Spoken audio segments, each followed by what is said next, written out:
এখন এই যে রান্না করছে, এই দেখো কি রান্না করছে রবিবারে, মটন। মটনটা তেমন খাই না, কিন্তু মেটেটা খাই, মেটেটা বেশি আছে। তো আমার বরকে বললাম রান্না করতে, তো আমার বর করে দিচ্ছে রান্না, সব কিছু গুছিয়ে দিয়েছি আমি। ভাতটা আমি করেছি, আর বরকে বললাম মটনটা তুমি করো প্রেশার কুকারে।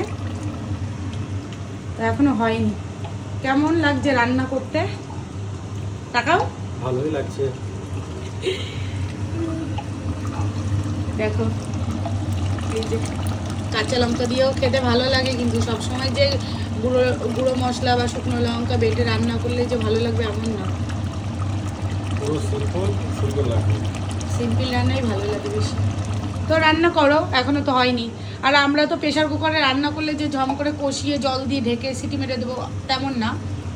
হয়ে গেছে ও মেটে। তো ঠিক আছে বন্ধুরা।